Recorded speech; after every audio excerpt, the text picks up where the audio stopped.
just had 14 inches of rain and 14 days of it wind. Yeah, I know. How's the replant in the area going?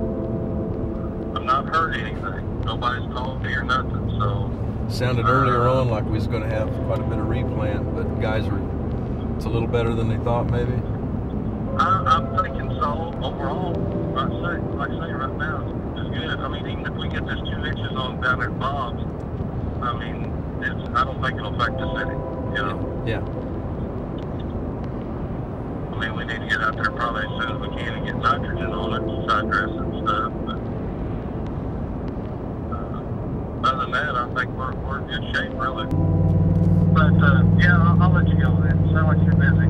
You are too. Tell Dustin I said hi. All right. All right, bye.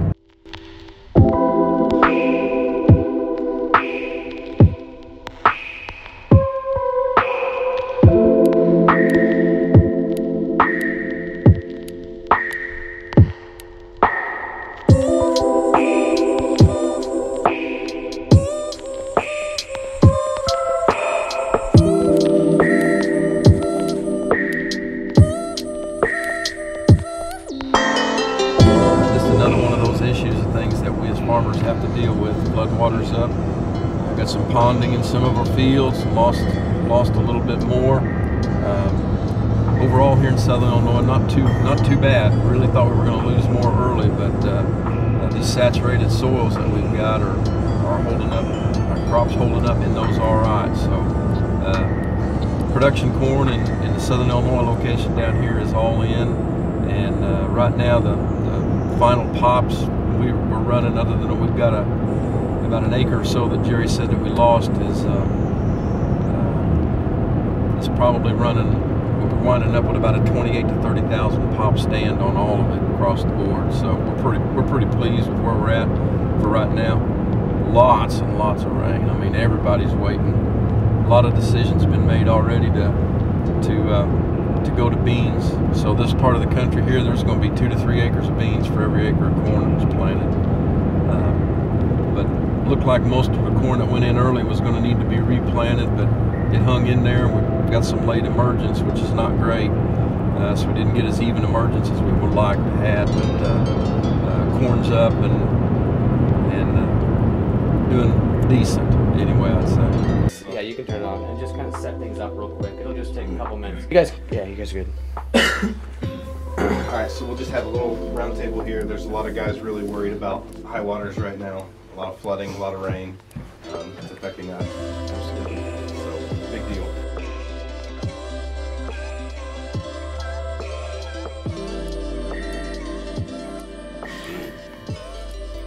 All right, we're all set up, right? We've been rolling. All right, so we went around this morning. We looked at floodwater. So it's really fun for us when we get to film, cool stuff like planting and burn down and equipment rolling over fields and highly productive events. But this week there are no highly productive events. We're just sitting around watching it rain. You call some of these high-power meetings we've been having not highly productive events? Not for I the don't vlog. know what he's been CEO's doing, but I've been killing it this week. So That's it. In the CEO's field. been scheduling all these Yeah. meetings. He said they'd be highly productive events. I'm proven wrong. But so right now, guys outside of this office, farmers, customers of ours, are sitting there watching it rain, and they have two scenarios. They've either planted and they're watching their field flood, or they're in the same boat as us in the nursery where they would like to be planting, but they're sitting there watching their fields flood. So first off, let's not undersell the magnitude of what's happened across the Midwest here in the last week. I mean, and we're gonna talk about the agricultural fallouts of this, but there are a lot of people dealing with things much bigger than just agricultural issues. Yeah. A lot of people have lost their homes, lost their possessions. A lot of farm damage has happened. So major events, and it's affecting big areas. Yeah, I don't think people realize some of the extent that it's at. I mean, you're talking about hundreds of acres of farmlands for a farmer that are completely wiped out. I mean, it may be loaded with sand now. You may have taken corn that was 250 average corn there that for the rest of their life they may get 140 off of it now. So it's not just they'll lose a few plants here or there. There are major issues that come along with this. Yeah. So and there are long stretching consequences of these floods, and we won't dive off into that. But what we want to look at is year to year. How do you make these decisions on when to plant? What do you do if you're flooded out? Things like that. But so for us, and I'd say for a lot of the Midwest, but specifically us where we're at, this has happened twice in the last 3 years. So you already had guys that were giddy to get corn in early. What advice would you guys have to those people next year who have dealt with flooding and likely significant flooding 2 of the last 3 years? Should that affect how they go in next year? You have to treat every year completely different. You can't assume that just because it's rained last year and or the last 2 years, 2012 was the exact opposite problem. I think that farmers can tend to make a big mistake when they try to predict the future. Even though they're going to do their best, they can only react to whatever it is and be ready to go, and then just the weather's going to do what it's going to do. So no, I don't think you can think. I think you can't overthink it for sure. So when it's time, when the conditions are ready to plant. Don't go in early just because you're afraid that it's going to flood. Because if there's a farmer out there that has a magic formula, we would really like to have it. Call him in. If you can predict it, we would really like to have that. That's Toby at seedcorn.com. Well, obviously we're trying to beat some of the summer heat and the potential drought by getting it in early to get that pollination over early enough so that we get a complete pollen shed and get a good ear fill. But when we rush the gun and when we're putting seed in wet, heavy soil and in compacted soil and compacting that furrow, and we're not doing ourselves any favors. And this year was just a nasty reminder of that. Again, last year was just kind of the same thing. We got some corn in early, but boy, it sure suffered. So what we're sitting at right now is we're sitting at saturated fields, and just depending on where that kernel was in terms of its germination and emergence is whether it made it or not. And a lot of this saturated fields, these kernels are in the ground and they're really soft, and unless that root gets a chance to establish itself before you completely wash it out,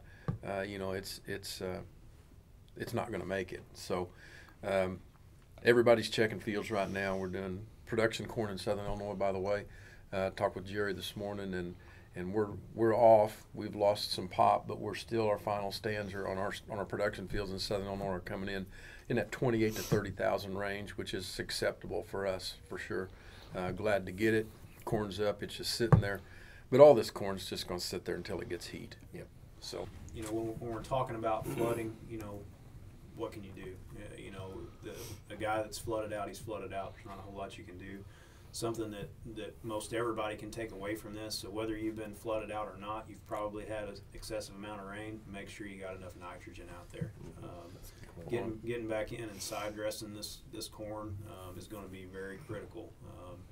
We talked about so much of that yield is determined at this seedling stages. So anything we can do to spoon feed that crop and make sure that it gets a good jump so that everything's coming consistent and like it's supposed to is going to increase our yield and increase our quality. So my takeaway would be something that we've been pushing for a long time now, and that would be don't try to plan for these things. Okay, so have a solid cropping plan that you're going to stick to every single year, and don't try to plan for these things because you just can't. So so get with your seedmen, have a good cropping plan, and try to fulfill that plan every year. Good. All right, guys. Appreciate it. So we've been looking today at the impact of the floods and what impact that has on corn crops and how we manage through some of those things. Obviously, this is a much larger event than just managing a corn crop. people's lives have been changed through these events. And first of all, you are in our thoughts and prayers. Those of you that are going through these things here, folks here at Master's Choice, are thinking about you. But through this job, I've had the opportunity to meet some of the most impressive people in this country. The farming community, the ag community, very resilient, and you guys will come back from this. You always do. But we're thinking about you here at Master's Choice.